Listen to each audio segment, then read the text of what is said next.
विरोधी पक्षनेते आणि सत्तेत असलेले नेते आणि त्यांचे कार्यकर्ते यांचा सदा ना कदा नेहमीच कोणत्या ना कोणता मुद्दा घेऊन एक दुसऱ्यांवर आरोप प्रत्यारोप होतच असतो.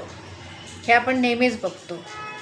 नीट परीक्षेच्या लीकमुळे 20 ते 21 मुलं आत्महत्या झाली आणि नीट परीक्षा परत 1 महिन्याने घेतली गेली.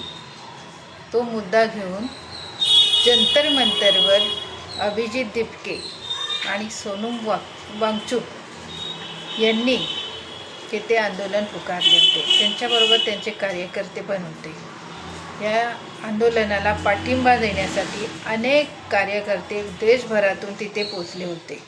विषय होता आणि मागण्या होत्या फक्त विद्यार्थ्यांच्या. हा मुद्दा महत्त्वाचा होता.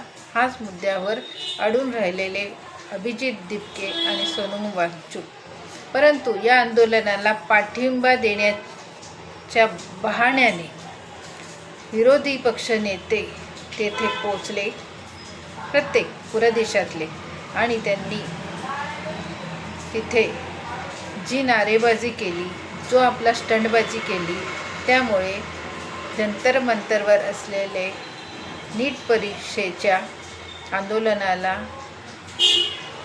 वेगळंच वळण लागलं. शेवटी 20-21 दिवसानंतर दिसतच आहे तुम्हाला सोशल मीडियावर. त्यामुळे अभिजित दिपके आणि सोनम वांगचुक यांनी तुमचे उपोषण आंदोलन माघार घ्यावी आणि रीतसर परत तुम्ही थोड्या दिवसांनी ते आंदोलन पुकारावे.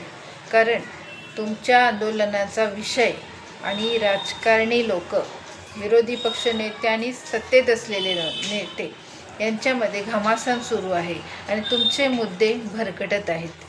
त्यामुळे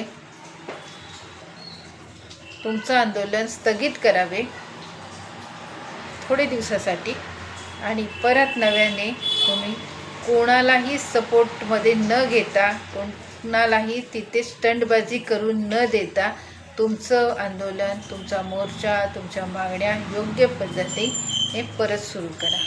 माझी अशी विनंती आहे. कारण आंदोलन, तुमच्या मागण्या भरकटल्यामुळे वळण वेगळंच लागलं आहे. धन्यवाद.